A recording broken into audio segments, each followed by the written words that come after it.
Salió Jesús de allí y vino a su tierra, y le seguían sus discípulos. Y llegando el día de reposo, comenzó a enseñar en la sinagoga, y muchos, oyéndole, se admiraban y decían: ¿de dónde tiene estas cosas? ¿Y qué sabiduría es esta que le es dada, y estos milagros que por sus manos son hechos? ¿No es este el carpintero, hijo de María, hermano de Jacobo, de José, de Judas y de Simón? ¿No están también aquí con nosotros sus hermanas? Y se escandalizaban de él. Mas Jesús les decía: no hay profeta sin honra sino en su propia tierra, y entre sus parientes, y en su casa. Y no pudo hacer allí ningún milagro, salvo que sanó a unos pocos enfermos, poniendo sobre ellos las manos. Y estaba asombrado de la incredulidad de ellos, y recorría las aldeas de alrededor enseñando. Oremos. Padre Celestial, estamos agradecidos por tu palabra, por su predicación, y queremos pedirte, Señor, que hables a nuestras vidas, que trates con nuestros corazones. Suplicamos esa fe, Señor, ese poder para creer, para atesorar tu palabra y ponerla por práctica. Te lo pedimos, Señor, en Cristo Jesús. Amén. Podemos sentarnos, hermanos. Entonces, hermanos, seguimos la exposición de la palabra de Dios. Estamos enseñando consecutivamente el Evangelio según Marcos. En el capítulo 5 vimos varias circunstancias, varios encuentros de Jesús, donde el tema principal era la fe en medio del agotamiento, en medio de las imposibilidades humanas, ante el uso de los medios comunes, el agotamiento de los medios comunes. Vimos la tormenta cruzando el mar, el Señor ahí con sus discípulos en la tormenta, la liberación del endemoniado gadareno y la predicación en Decápolis. Por último, vimos la fe suplida por el poder de Dios en medio de la angustia, de la vergüenza, con Jairo, el principal de la sinagoga, y la mujer sanada de su afección. En esto último vimos que Cristo es el médico que trae la esperanza de la vida eterna, donde la marginada y el socialmente aceptado están los dos en la misma necesidad y son suplidos, igualmente restaurados a la sociedad bajo la misma provisión milagrosa, el Evangelio.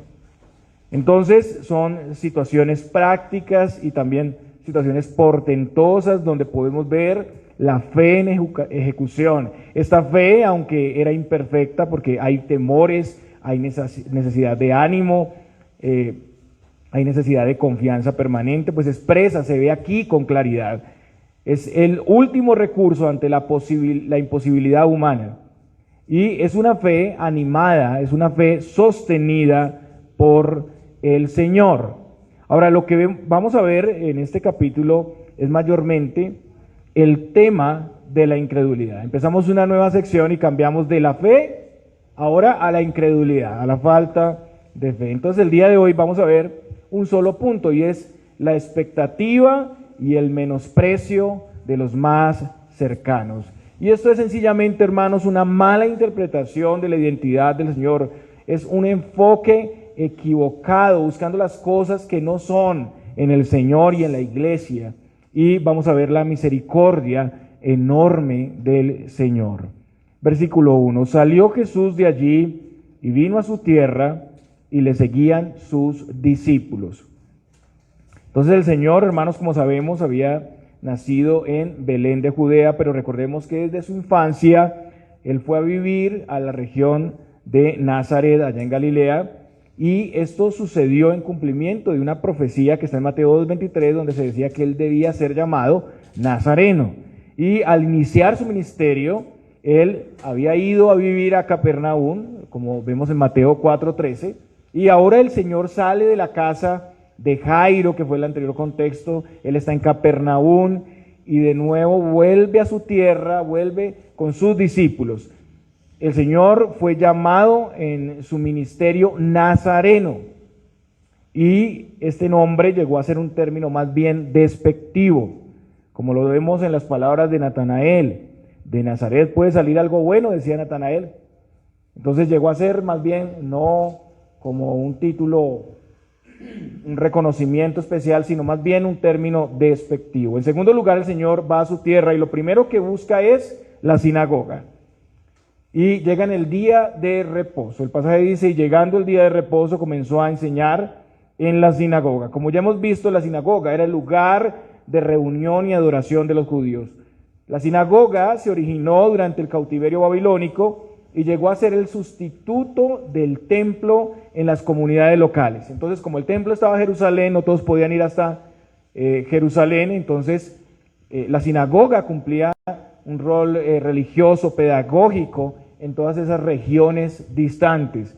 En cualquier lugar donde vivieran los judíos, con un número mínimo de 10 familias, había ahí una sinagoga.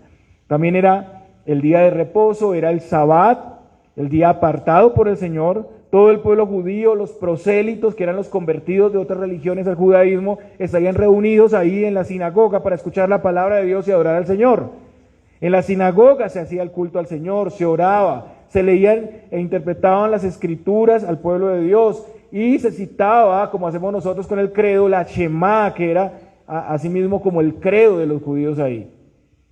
Entonces, este escenario era ideal para que el Señor interviniera enseñando la palabra.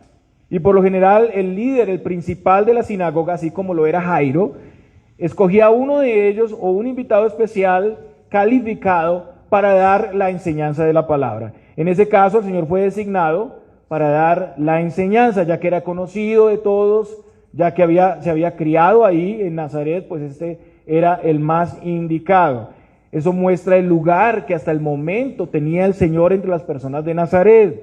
Él era considerado un miembro de la sinagoga, alguien capacitado para enseñar correctamente la palabra de Dios. Y podemos imaginar que el Señor estuvo continuamente, cada sábado, participando en el culto de la sinagoga desde su juventud. En el texto paralelo, en el Evangelio de Lucas, expone esta circunstancia, pero ya con mayor detalle. En Lucas podemos ver el contenido. ¿Qué fue lo que enseñó el Señor ahí en ese escenario? Vaya conmigo a Lucas, capítulo 4, los versículos 17 al 21. Vamos a estar mirando Lucas, el pasaje paralelo, y Marcos. Mateo es muy similar a lo que está aquí en Marcos. Lucas nos da más detalles. Entonces, Lucas, capítulo 4, los versículos 17 al 21. Y se le dio el libro del profeta Isaías, y habiendo abierto el libro, halló el lugar donde estaba escrito: El Espíritu del Señor está sobre mí, por cuanto me ha ungido para dar buenas nuevas a los pobres. Me ha enviado a sanar a los quebrantados de corazón, a pregonar libertad a los cautivos y vista a los ciegos, a poner en libertad a los oprimidos, a predicar el año agradable del Señor. Y enrollando el libro lo dio al ministro y se sentó. Y los ojos de todos en la sinagoga estaban fijos en él. Y comenzó a decirles: hoy se ha cumplido esta escritura delante de vosotros. Entonces el encargado, el principal de la sinagoga, le dio a Jesús el rollo de Isaías. No tenían las escrituras como nosotros las tenemos hoy en día en estos libros encuadernados, sino que eran rollos. Entonces le pasan el rollo de Isaías. La lectura que el Señor citó fue Isaías 61, del 1 al 2. Pueden mirarlo ustedes mientras que estamos aquí en la predicación. Pueden ustedes estar viendo ahí lo que el Señor leyó directamente. Esta porción era conocida como la Haftará, que significa lección de los profetas. Lección de los profetas. Tal vez no se sabe si la porción le fue asignada por el principal o el Señor mismo buscó, si fue iniciativa del Señor buscar el texto. Lo que sabemos es que era voluntad de Dios que se leyera este pasaje en este momento. Y Jesús aplicó a su propia persona la profecía de Isaías. Isaías predecía que el Espíritu de Dios estaría sobre el Mesías. El Señor había sido ungido como lo vimos anteriormente por el Espíritu Santo. ¿Y cuándo fue ungido? ¿Recuerdan ustedes? En su bautismo, ¿cierto? Él fue bautizado por Juan en el Jordán, y eso lo vemos en Marcos 1 del 10 al 11. Dice: y luego cuando subía del agua vio abrirse los cielos y al Espíritu como paloma que descendía sobre él. Y vino una voz de los cielos que decía: tú eres mi Hijo amado, en ti tengo complacencia. También Lucas, en el libro de Hechos, relata este ungimiento.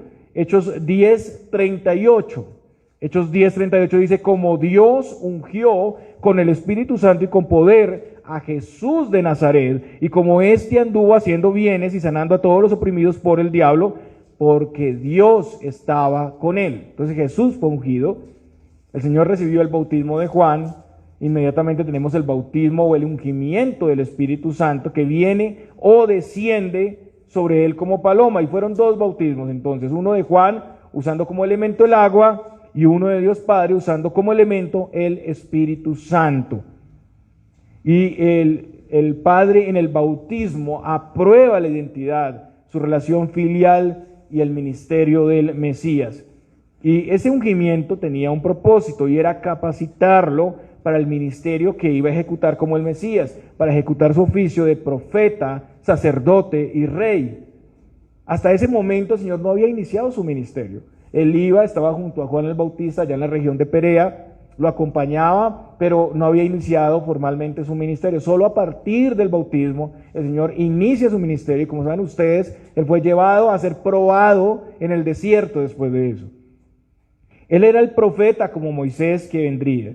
Jesús enseñó, reveló con verdad, con autoridad al Padre su voluntad. Él fue un maestro. Él fue ungido, como dice aquí en Lucas 4:18, para dar buenas nuevas a los pobres. El mensaje de salvación son esas buenas noticias. Jesús es el Cristo, el ungido, el Hijo de Dios, enviado a su pueblo como el sustituto para llevar los pecados del pueblo, nuestro castigo, cumpliendo toda justicia, todas las demandas de la ley para darnos su cumplimiento. El Señor se hizo carne para condenar el pecado en la carne, para cumplir toda justicia, y Él ha imputado esa justicia, ese cumplimiento perfecto, desde su entrada al mundo en los suyos, gratuitamente y por medio de la fe. Solo la justicia de su Hijo complace al Padre. Nadie podría conseguir la satisfacción de la demanda de Dios como lo hace el Hijo, como lo hizo el Hijo. En su bautismo, Él fue ordenado como sacerdote de su pueblo. Por eso, a partir de ese momento, inició su ministerio público. Él es el sacrificio, pero también el sacerdote. Él se ofreció una vez y para siempre, y así nos reconcilió con Dios, como lo vemos en Hebreos 7, del 22 al 27. Ustedes pueden leerlo en su casa y pueden evidenciar esto, hermanos. El Señor consumó su obra plenamente, perdonó nuestros pecados, una vez y para siempre, y a partir de esa provisión ahora tenemos un sacerdote que intercede por nosotros. Podemos venir confiadamente a Cristo, Él nos escucha, Él se compadece, nos perdona, y en su gracia Él nos socorre. Ese era el ministerio del Señor. Pedro también, el apóstol Pedro en su segundo discurso en Hechos 3, 22 al 23 dice, porque Moisés dijo a los padres, el Señor vuestro Dios os levantará profeta entre vuestros hermanos, como a mí, a Él oiréis en todas las cosas que os hable, y toda alma que no oiga a aquel profeta será desarraigada del pueblo. Entonces, como profeta, el Señor comunicaría la palabra de Dios al pueblo, este evangelio del que estamos hablando. En este bautismo que recibió el Señor Jesús, el Padre y el Espíritu lo han señalado como nuestro maestro. Él sigue siendo nuestro maestro hoy en día, sigue enseñando a su pueblo a través de sus ministros. Hoy en día se enseña la palabra de Dios en cada congregación en el mundo. Somos llamados a seguir, a estar atentos con toda dependencia y humildad, su voluntad, su evangelio, y no nuestras propias ideas. Este escenario de predicación de la palabra, así como en Nazaret, se sigue ejecutando hoy a través de sus pastores. Y las personas siguen reaccionando a su predicación de las maneras que están aquí. Unos creen, pero otros les rechazan y les menosprecian. En segundo lugar, aunque en el Evangelio de Lucas, en el original se omite, en Isaías vemos que su ungimiento tenía el propósito de sanar a los quebrantados de corazón. En Isaías 61:1 dice, a vendar a los quebrantados de corazón. El Señor sanó a muchas personas de aflicciones físicas, incluso a algunos los resucitó, pero aquí se nos muestra que su propósito iba más allá de la sanidad física. El Señor trataría al hombre desde el corazón. El Señor por su Espíritu les daría a los suyos un corazón nuevo, un corazón sensible. Con su palabra traería transformación y restauración. También Él haría esto en los contritos, los humildes, los que reconocen la necesidad del Señor en sus vidas. El obrar del Señor sanando solo puede darse en quienes vienen dolidos por sus pecados, quienes consideran la necesidad de médico. Los sanos no tienen necesidad de médico, sino los enfermos. Y los que desechan sus argumentos, los que son soberbios, esos están en otro escenario, están en otro lugar delante del Señor. También Lucas dice que su ungimiento fue para pregonar libertad a los cautivos. Lucas 4:18. La idea de cautivos es la de personas que son llevadas al exilio, personas sacadas de su propia tierra, transportados a un país extraño donde soportan tratos difíciles. Pero esto no quiere decir solo libertad de una cárcel física. El Señor no prometió que todos los presos de Palestina en ese tiempo quedaran libres y les abrió las rejas. No, esto va más allá. Esto habla de la cautividad, es un símbolo de la esclavitud del pecado, es libertad de las cadenas del pecado y la condenación, libertad de Satanás. También aquí en su ministerio, versículo 18, se habla de vista a los ciegos. El Señor sanó a varios ciegos, pero también esto es más profundo. El Señor es la luz del mundo, Él resplandece en nuestras tinieblas con la verdad, Él nos libera de la atadura de nuestras tinieblas. Recordemos aquí las palabras del Señor en el Evangelio de Juan. Dice, para juicio, estoy leyendo Juan 9:39, para juicio he venido yo a este mundo, para que los que no ven, vean, y los que ven, sean cegados. El Señor fue ungido para revelar la verdad a los suyos, para quitar el velo de sus ojos y poder apreciar a Cristo, apreciar su gracia. Los que pretenden ver, los que niegan la realidad de su condición, que se creen sabios en su propia opinión, son entregados a sí mismos. Y por su soberbia, la poca luz que tenían les es quitada. Por último, Lucas dice que Jesús fue ungido para poner en libertad a los oprimidos. Y esto es como un énfasis, como una ampliación del versículo 18. Él es el libertador de su pueblo. Él trae verdadera libertad del yugo de Satanás, a quien Cristo ha saqueado atándole. Y esta obra del Señor es comunicada a los pobres. Recordemos que Lucas dice, para dar buenas nuevas a los pobres. No en el sentido de recursos, sino los dependientes, los necesitados, como le enseñaba también Isaías 66:2. Pero miraré a aquel que es pobre y humilde de espíritu y que tiembla a mi palabra. Ese es el significado de los pobres aquí. Mateo habla de la bienaventuranza de los pobres en espíritu. Acuérdense de Mateo 5:1.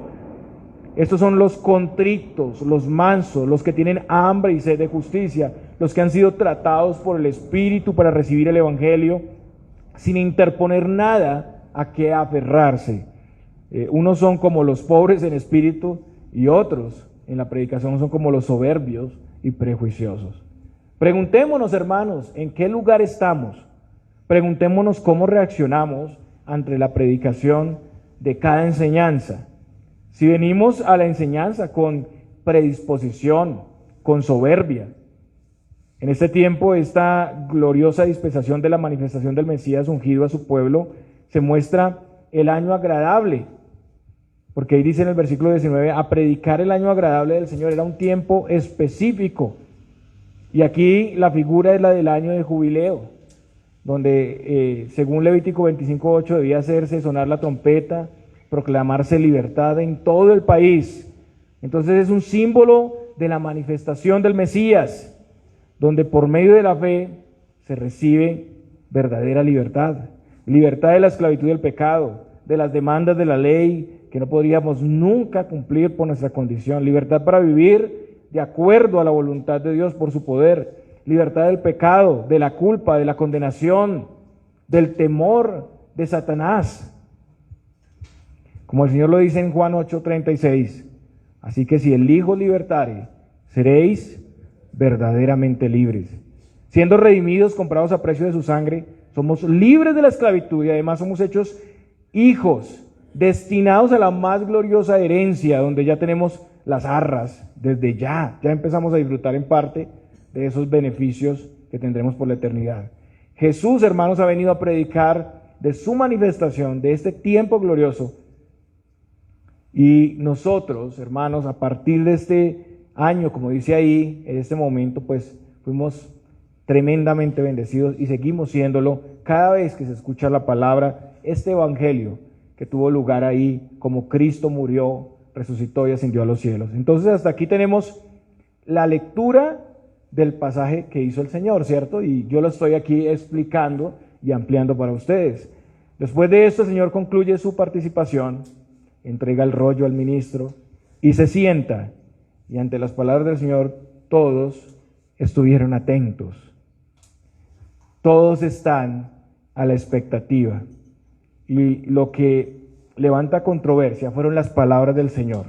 Noten que Él está ya sentado y Él dice en Lucas 4:21, hoy se ha cumplido esta escritura delante de vosotros. Hermanos, este fue el sermón del Señor. Qué sermón tan cortico y tan grande a la vez, ¿no? Esta fue su enseñanza y su aplicación. Breve pero contundente. A veces pensamos que entre más largo sea el sermón o la disertación, pues más tendremos, ¿no? Más espiritualidad podremos mostrar o producir en los demás. Un sermón muy corto, pero con todo lo necesario, porque ya hubo lectura y ahora viene el sermón, y es esto: hoy se han cumplido esta escritura delante de vosotros. Estas palabras, hermanos, son la base para todo sermón, siempre. Cristo es el cumplimiento de lo profetizado. Punto. Después, volviendo a nuestro pasaje, vemos la respuesta de las personas en el versículo 2. Ahora sí, Marcos 6, 2. Y muchos, oyéndole, se admiraban y decían, ¿de dónde tiene estas cosas? ¿Y qué sabiduría es esta que le es dada? Y estos milagros que por sus manos son hechos. Hubo admiración. Lucas dice que todos daban buen testimonio de él. Qué glorioso, ¿no? Que quisiéramos esto en nuestros ministerios al enseñar la palabra, ¿no? Que hubiera esa reacción de asombro también, con tan pocas palabras. Hay una reacción aquí. Se maravillaban, pero también se preguntaban, y aquí viene el punto crítico, sobre el origen de su ministerio. ¿Por qué su gran sabiduría y los milagros que hacían? Noten ustedes que ellos saben de los milagros, no son inocentes. Estas personas habían conocido al Señor desde los 12 años, que fue el tiempo en el que Él fue a vivir a Nazaret, hasta los 30, de los 12 a los 30. Pueden ustedes imaginarse la experiencia de conocer al Señor durante tanto tiempo y tenerlo como vecino, ¿cierto? Además, aquí es claro que ellos estaban muy bien enterados de las obras hechas, entonces no tienen excusa. Ellos conocían su familia y conocían su oficio. Ellos decían, ¿no es este el carpintero, hijo de María, hermana de Jacobo, de José, de Judas y de Simón? ¿No está también aquí con nosotros sus hermanas? Y se escandalizaban de él. En primer lugar, ellos describen su profesión y la de su padre adoptivo, José. Como lo vemos en Mateo, dice Mateo 13:55, ¿no es este el hijo del carpintero? Los padres judíos, por lo general, tenían como costumbre enseñar una profesión a sus hijos. A partir de los 12 años, un niño empezaba a ser instruido en un oficio y, por lo general, el oficio del padre quedaba en el hijo. El oficio que tenía José y el Señor, según vemos aquí, se dice carpintero, pero es la palabra griega tectón. Y esto significa maestro de construcción. Esa es la profesión del Señor. Ese oficio incluía la madera, pero también tenía que ver con la cantería. Entonces, el oficio del Señor era de un artesano, un obrero, que podía construir cualquier cosa. El punto aquí es que estas personas habían sido testigos de la vida laboral y social de José y de Jesús. Eran sus vecinos, de seguro algunos de ellos se habían servido de ellos, habían ido a su taller de trabajo, habían pagado por sus servicios. Lo que ellos están diciendo con esto es que no pueden creer que un sencillo obrero, un albañil, sea el Mesías. Eso es lo que están diciendo. Que alguien que tiene ya un oficio entre ellos tenga una sabiduría tan especial para este oficio.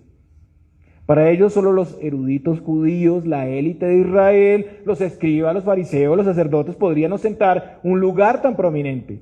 pero este que vivió entre nosotros y que le íbamos a llevar a hacer las cosas, los muebles, las casas, es imposible que el obrero de Nazaret ahora sea el Mesías. Y esto nos muestra precisamente que nuestro Señor estuvo en el mundo sin ninguna presunción, hermanos. En su estado de humillación también se incluye su profesión, su servicio como obrero, que es también importante en cualquier sociedad. Él asumió el deber de trabajar para ganarse el pan como cualquier hombre, porque en todo se hizo semejante a nosotros. Y Él no hizo diferencia entre la gloria y el honor de una labor y la de otra. Hermanos, no podemos dejarnos llevar por esas apariencias para juzgar a los ministros de la palabra tampoco.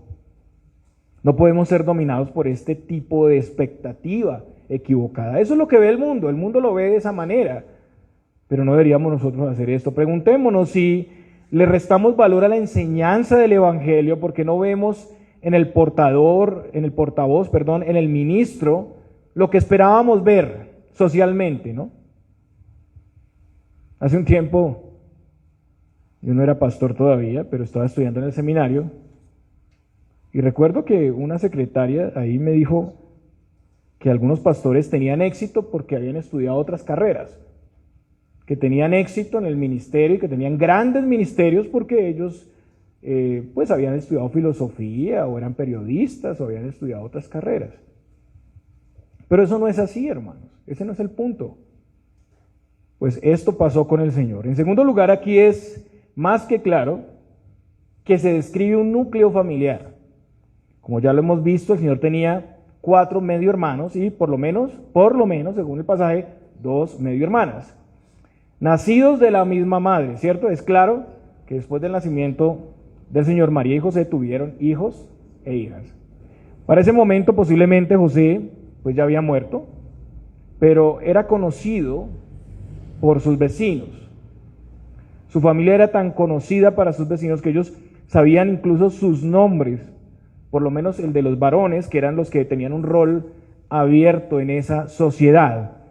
Al conocerlos como vecinos, pensaban que Jesús no tenía algo especial, que se estaba creyendo algo que no era, que estaba presumiendo. De seguro su conocimiento se limitaba solo a la vida social y familiar en Nazaret, pero desconocían su procedencia de Belén, el cumplimiento de la profecía de Miqueas 5:2, ¿no? De Belén saldría el Mesías. Y aunque sabían de sus señales en Capernaum, las señales y la sabiduría no los convencían. Por eso estaban escandalizados. Entonces, esta descripción mostraba que las personas no hallaban en Jesús una razón para atribuirle una identidad suprema. Esto a menudo pasa, y vuelvo y lo repito, con los predicadores en las iglesias locales. Las personas pueden atribuir más poder y valor a los predicadores famosos, a los lejanos, a los extranjeros, pero están predispuestos y llenos de menosprecio para el cercano, el familiar. El exceso de confianza a veces lleva a subestimar el ministerio. Y realmente no los conocen, pasa lo mismo, hay cosas que pasan por alto en sus vidas y ministerios. Entonces, aquí ellos estuvieron alegres con escuchar que la era mesiánica había iniciado, pero no les gustó, les cayó mal, no podían creer que Jesús fuera, el obrero de Nazaret fuera el Mesías. No puede ser. Y Lucas registra una respuesta del Señor a esto que no está ni en Marcos ni en Mateo. Y es muy importante para entender mejor el enojo de estas personas, si no, no podríamos entender por qué pusieron bravos. Lucas 4:23 dice, Él les dijo, sin duda me diréis este refrán, médico, cúrate a ti mismo, de tantas cosas que hemos oído que se han hecho en Capernaum, haz también aquí en tu tierra. Y pues el Señor dice esto porque ya Él ve su incredulidad, el Señor conocía los corazones, sabía sus intenciones. La argumentación del Señor es que ellos, como siempre, quieren que se les haga unas cuantas señales ahí en Nazaret, ¿no? Si había sido médico, sanador en otros lugares, ¿por qué no demuestra también su poder en Nazaret, que es su pueblo? Esto es lo que Pablo más adelante describe de los judíos, 1 Corintios 1:22, porque los judíos piden señales. Ese era su comportamiento común. Y el Señor magistralmente usa la palabra de Dios para responderles. Noten que no fue solamente las palabras del inicio, sino que aquí empieza ya el nudo, empieza una serie de enseñanzas del Señor a ellos. Lucas 4, del 25 al 27. Y en verdad os digo que muchas viudas había en Israel en los días de Elías, cuando el cielo fue cerrado por 3 años y 6 meses, y hubo una gran hambre en toda la tierra, pero a ninguna de ellas fue enviado Elías, sino a una mujer viuda en Serepta de Sidón. Y muchos leprosos había en Israel en tiempo del profeta Eliseo, pero ninguno de ellos fue limpiado, sino Naamán, el sirio. ¿Qué quiere decir esto? El Señor les muestra que las señales tienen un propósito. Ellos quieren milagros. Las señales tienen un propósito. El Señor no vino solamente a hacer milagros al mundo. Reconocemos que en la historia del pueblo de Dios, en algunos periodos, se han dado señales portentosas, pero eso no era lo que pasaba todo el tiempo, ni a todas las personas, como hoy los modernos predicadores de la prosperidad nos hacen creer. Hay 3 periodos históricos donde vemos este tipo de señales portentosas en continuidad, y son el tiempo de las 10 plagas allá en Egipto, con Moisés como caudillo, como siervo de Dios. Señales portentosas y poderosas son también las señales hechas por Elías y Eliseo, y las señales de Jesús y los apóstoles. Esos fueron tiempos especiales donde Dios obró con señales y prodigios portentosos, pero no siempre, ni a todas las personas en este tiempo, se les hicieron milagros. En el tiempo de Elías, cuando no hubo lluvia y había hambruna, habían muchas viudas, dice ahí el Señor, pero Elías fue enviado a una mujer. Solo ella pudo ver la señal milagrosa donde la harina y el aceite no se acababan. Solo ella fue bendecida con la resurrección de su hijo. Otros no. ¿Qué pasó ahí? Soberanía del Señor y propósito del Señor. Lo mismo pasó con Eliseo. Habían muchos leprosos en su tiempo ahí en Israel, pero solo Naamán, el sirio, fue sanado. Elías no lo sanó directamente, incluso al instante no lo sanó, sino que lo envió a sumergirse 7 veces en el Jordán. Incluso Naamán ni siquiera quería hacerle caso, pensó en otros ríos. Dijo, no, acá hay otros ríos más importantes, ¿por qué me mandan a ese río? Y a lo último sus siervos le convencieron. Hermanos, los milagros nunca salvaron ni salvarán a nadie. Los milagros no tienen que estar presentes siempre que se expone el Evangelio. El Evangelio es más importante que los milagros. Estas señales tuvieron lugar en ciertos periodos de la historia y con fines muy definidos. En el caso del Señor, su propósito era autenticar su identidad, poner en evidencia su autoridad y poder como el Mesías delante de su pueblo. Por esa razón, cuando Juan el Bautista pregunta a Jesús si él era, le manda a preguntar si él era el que había de venir, el Señor ¿qué respondió? Mateo 11:5. Los ciegos ven, los cojos andan, los leprosos son limpiados, los sordos oyen, los muertos son resucitados y a los pobres es anunciado el Evangelio. En el caso de los apóstoles, ellos estaban poniendo en evidencia su autoridad apostólica para poner los fundamentos doctrinales de la iglesia. Una vez autenticada su identidad, pues no son necesarias esas señales. Nadie tiene que probar hoy en día ser el Mesías o tener autoridad para agregarle la palabra de Dios. Nadie tiene que hacer eso. Si queremos ver milagros, sencillamente podemos leer los evangelios y creer en las poderosas obras del Señor que ya se hicieron. Ahí están los milagros. No se nos manda hoy en día a tener un ministerio de milagros como en este tiempo, o a identificar la verdadera iglesia por tener un ministerio de milagros. Aún en el tiempo de los milagros, no todos recibieron sanidad, eso es lo que está diciendo el Señor aquí, sino que el Señor obró soberanamente. Pablo también dice a los Gálatas que mientras le servía tenía una enfermedad en su cuerpo, Gálatas 4:13-14, pues vosotros sabéis que a causa de una enfermedad del cuerpo os anuncié el Evangelio al principio, y no me despreciasteis, ni desechasteis por la prueba que tenía en mi cuerpo, antes bien me recibisteis como a un ángel de Dios, como a Cristo Jesús. ¿Por qué Pablo no se sanó él mismo? ¿Por qué no buscó a otro de los apóstoles para ser sanado?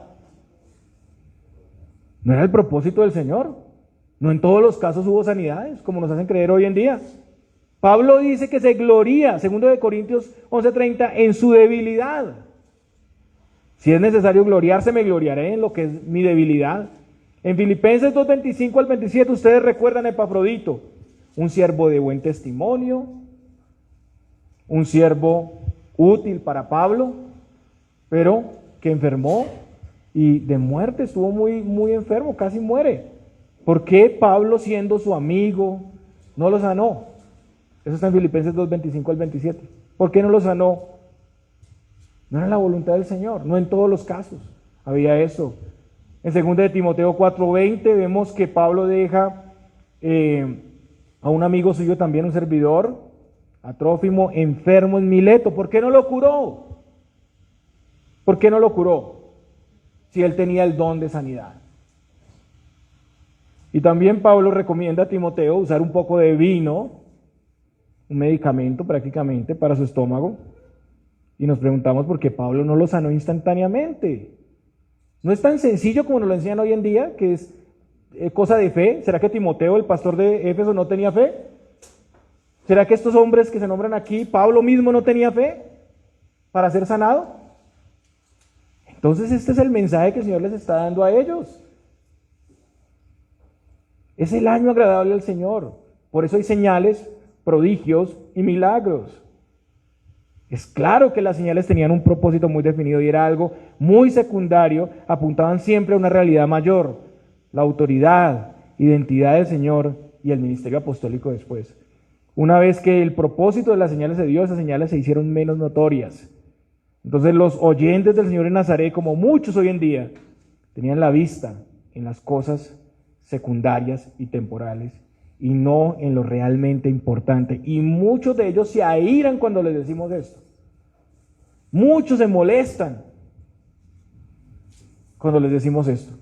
Rechazaban que el Señor fuera el Mesías, menospreciándolo por su oficio, por su familiaridad, y también lo rechazaban porque solo querían milagros y beneficios temporales, pero no lo más importante, la salvación. Rechazaron las buenas nuevas, rechazaron la restauración, la libertad y la vista espiritual, y cambiaron todo esto por prestigio humano y señales portentosas. En esto no eran pobres en espíritu, como dice Isaías, sino orgullosos, soberbios. Estas evidencias son por lo general solicitadas por los más cercanos. Tristemente, el exceso de confianza les ha cegado para ver lo importante. Recordemos que también el apóstol Pablo sufrió menosprecio. Ustedes recuerdan, los corintios menospreciaban su apostolado, no lo reconocían. Ellos le demandaban que mostrara sus credenciales para poder autenticar su ministerio. Otros podían recibir el beneficio como sustento y atención, pero el plantador de la iglesia, el cercano, fue dejado fuera, fue rechazado. ¿Y cuántas veces, hermanos, actuamos así? ¿Cuántas veces exigimos más signos de identidad y de piedad de los que conocemos porque no nos es suficiente nada, no nos satisface? Pero de cualquiera que viene de afuera, los que vemos por internet, los famosos, los reconocemos, los apreciamos, sin ponerles obstáculo. Muy bien, versículo 4, volviendo aquí a nuestro pasaje, el Señor dice: no hay profeta sin honra, sino en su propia tierra, y entre sus parientes, y en su casa. Y este es un dicho proverbial, y aquí muestra una regla general, y es que, tristemente, los más cercanos, los familiares, son los que menos reconocimiento y honra dan al testimonio de un profeta. Pero hay que tener cuidado aquí, el Señor no está diciendo que en otros lugares todos le dieron la honra, ¿no? Que todos lo reconocieron como profeta, ¿no? Y sabemos que no. Ni que en Nazaret o en su casa ninguno le dio honra. Más adelante vemos que algunos pocos recibieron milagros y también vemos que su familia, sus hermanos le reconocieron. Pero sí, por lo general, el lugar de donde procede el profeta no le ve como realmente es. No le aprecia como realmente es. Si a causa del evangelio nos sentimos rechazados, menospreciados por los nuestros, debemos conocer esto, hermanos. El Señor fue el primero en ser rechazado por los suyos. También nos pasará, también nos pasará. Sin embargo, hay también esperanza, porque vemos que estas personas más adelante, por lo menos sus hermanos, le reconocen. La sanidad o el beneficio temporal en esta vida no es lo que debemos buscar, sino que debemos buscar la provisión eterna, la salvación. Lo que vemos aquí es que antes de esperar señales, lo más importante era que ellos le reconocieran como el Mesías. Versículo 5, y no pudo hacer allí ningún milagro, salvo que sanó a unos pocos enfermos, poniendo sobre ellos las manos. Entonces, estas personas rechazaron al Señor, no confiaban en sus palabras, no le siguieron, sus argumentos humanos le invalidaron sobre su oficio, familiaridad conocida, sus demandas superficiales de milagros hicieron que Jesús no obrara lo que a su manera ellos deseaban ver para reconocerle, sino que obró sanidades poniendo sus manos sobre ellos. Y el pasaje dice que solo unos pocos recibieron sanidad. Seguramente muchos no quisieron o no fueron llevados al Señor, ni siquiera fueron llevados. Y Lucas nos muestra la reacción final de estas personas. Esto no termina ahí. Y esta pudo ser la razón por la que Jesús no pudo hacer milagros ahí, porque pues Dios puede hacer todo, ¿no? Y Dios permitió, entendemos esto, ¿no? Lucas 4, 28 al 30 dice, al oír estas cosas, todos en la sinagoga se llenaron de ira y levantándose le echaron fuera de la ciudad y le llevaron hasta la cumbre del monte sobre el cual estaba edificada la ciudad de ellos para despeñarle. Mas él pasó por en medio de ellos y se fue. Y esta sigue siendo la reacción, hermanos. Estas personas no solo le menospreciaban, sino que querían matarlo. La insatisfacción y el menosprecio demandan y exigen lo que no es la verdad, lo que no satisface. Como el pueblo de Dios en el desierto, que recordaba el pan, el pescado, hasta los ajos, los puerros, que ante la sed murmuraban y en determinado momento quisieron también matar a Moisés y devolverse a Egipto, designar un capitán para que los volviera a Egipto. ¿No fue así, hermanos? ¿No es lo que pasa en toda congregación también? Cuando se dice la verdad, cuando quitamos todo bastón que los hermanos tienen y todo en lo que se estén apoyando para mostrarles que el único sustento es Cristo y la única base es Cristo, la insatisfacción lleva a las personas a un celo religioso desenfrenado e irracional. Ellos piensan que les rinde servicio a Dios cuando atacan a sus siervos, cuando atacan aquí al Señor. Pero siendo que aún no era su hora, pues el Señor soberanamente salió de ese lugar sin sufrir ningún daño. Eso nos da también esperanza en nuestros ministerios. Porque hemos pasado por cosas así, cuando los mismos hermanos que han estado conociendo la palabra por un celo religioso se levantan y quieren acabar con la iglesia, quieren acabar con los siervos de Dios. Pues el Señor está con su pueblo. ¿Será que el pueblo pudo atacar a Moisés en medio de todo? No, el Señor protegió a sus siervos. La verdad salió a la luz.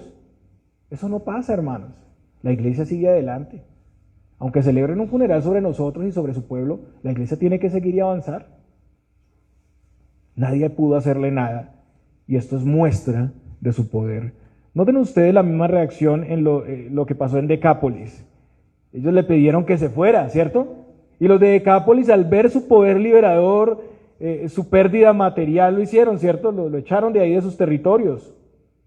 Pero los de Nazaret, porque deseaban ver su poder para creer, ¿cierto? Unos porque vieron y otros porque querían ver. Pero los suyos fueron más hostiles, porque no solo le dijeron, como los de Decápolis, váyase, aléjese de nuestros territorios, sino que querían despeñarlo, botarlo desde una montaña. Hermanos, aquí vemos claramente que ni las muchas señales, ni la ausencia de señales son lo que hace que una persona crea. Tienes a Cristo, confía en Él. Ni como iglesia, ni como ministros, ni como presbiterio, podemos ofrecer más que a Cristo. Es lo que tenemos y de lo que tenemos damos. Al escuchar a un predicador, las personas, hermanos, tienen muchas expectativas. Por lo general, muchos traen demandas, exigencias vanas, superficiales, cuestionamientos absurdos, pero sencillamente lo que pasa es que no quieren someterse a la palabra de Dios, al Evangelio, no quieren asumir los llamados del Señor, están llenos de arrogancia, de insatisfacción, no con el ministro, con el Señor, con el Señor. ¿Acaso Moisés fue el que sacó al pueblo? ¿No fue el Señor? ¿Acaso fue Moisés el que los llevó al desierto? ¿No fue el Señor? Por eso nada les sirve. No basta ni es nunca suficiente el poder del Evangelio, la transformación y renovación que trae. Y están siempre buscando algo más que nunca van a encontrar. Porque el Señor es el único que puede saciar para siempre la sed, como con la samaritana. Y en nuestro texto Marcos concluye diciendo, y estaba asombrado de la incredulidad de ellos. Y este es el tema, la incredulidad. El punto es que se esperaba que en su pueblo el Señor fuera recibido con fe y con honra. Además, al conocer datos de Jesús, habían presenciado su vida, su santidad, y ahora escuchaban su enseñanza en la sinagoga y habían oído de su poder. Ellos son más responsables, conocían más que los habitantes de Decápolis. Ellos tenían las Escrituras, conocían las promesas mesiánicas del Señor. Están impactados con el mensaje, pero no pueden ver y valorar a su Mesías. Y eso lo vemos muchas veces, ¿no? Estamos tan elevados con las doctrinas, ¿sí? Pero realmente no pasa nada en el interior. Entra por un oído y sale por el otro. No pasa nada. Hermanos, como aplicación finalmente, ¿cuántos hoy en día están en la iglesia local, están maravillados con la palabra de Dios, pero están insatisfechos, prejuiciosos, críticos a la verdad de Dios? Y no pensemos en los más perversos y apóstatas, pensemos en nosotros. ¿Cuántas veces en nuestro corazón hemos albergado ese tipo de insatisfacción, de prejuicio?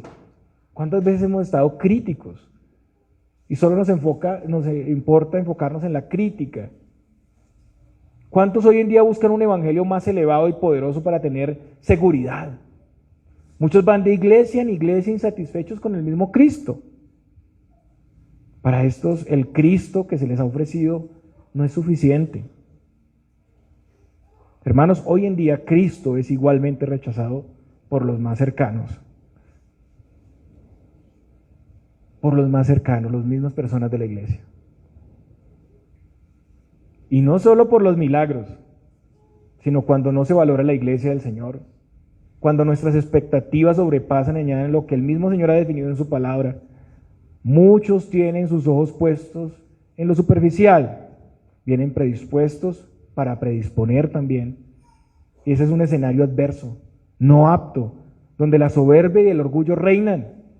Es como el enfermo que en lugar de escuchar al médico, al experto, se autoadministra su propio tratamiento. Los habitantes de Nazaret le dijeron al Señor que les diera el evangelio que ellos querían, al Cristo que ellos pensaban necesitar. Es un ambiente turbio, y así la palabra cae en tierra estéril. Pero debemos saber que somos responsables de nuestra incredulidad, de nuestro menosprecio. Usted no tiene excusa, usted y yo no tenemos excusa.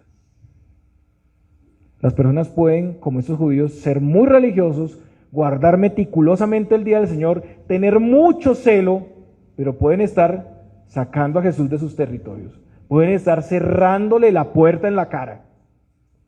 Piénselo, hermano, porque es el mismo ambiente, como en la sinagoga. Ahí están los creyentes llamados, congregados. El Señor está entre nosotros, su testimonio es predicado constantemente, aunque quienes le representemos y le servimos en cada lugar, no parezcamos muy dignos ni muy honorables. Pero así es presentada la verdad por vasos frágiles, hombres llenos de errores, debilidades, que hablan de un Dios perfecto y de un Dios santo. No nos predicamos a nosotros mismos, hermanos, sino a Cristo. La palabra del Señor es enseñada y ante esto ninguno tendrá excusa. Por lo menos es enseñada la palabra. Y hermanos, ¿qué haremos? ¿Cómo responderemos a la verdad? ¿Qué interpondremos para no obedecerla? Pensemos. Volviendo al versículo 6,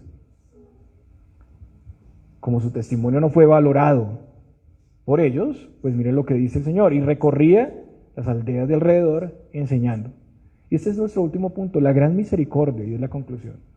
La gran misericordia. Su testimonio no se apartó mucho, sino que siguió enseñando en las aldeas alrededor. Qué gran amor el del Señor, qué misericordia ante los que le han menospreciado y se han burlado de él. El avance del reino no se limita por la incredulidad de algunos. Tenemos que seguir, tenemos que continuar. Ante el rechazo y el menosprecio, el Señor va a otros. Él siguió enseñando alrededor. El sembrador debe seguir esparciendo la semilla. Debe ir por todos los caminos convocando a todos a entrar al reino de Dios. Porque si los que están bien, los que aparentemente están bien no vienen, entonces vaya por los cojos, los mancos y los que están leprosos y los necesitados. El reino de Dios es para ellos, para los enfermos. ¿Cómo se considera usted? Para algunos, Él será tropiezo, será insignificante. Para los que creemos el Señor es precioso. Él es la roca principal del edificio. Él es el fundamento.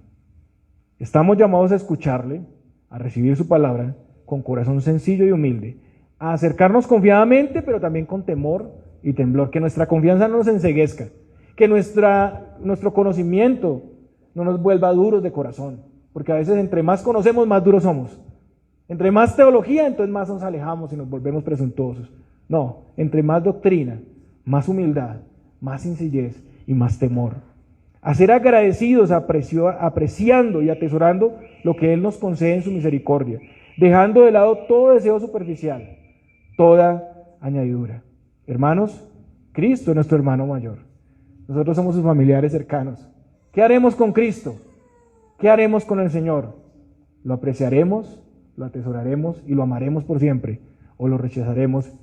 Y los que rechazan al Señor reciben su ira. Pero los que lo aprecian y lo reciben tienen su misericordia, su gracia. Que el Señor no tenga que ir a los lugares cercanos porque aquí no lo recibimos. No, aquí apreciamos la palabra de Dios, a Cristo, sus gracias, sus misericordias. El Señor les bendiga, hermanos.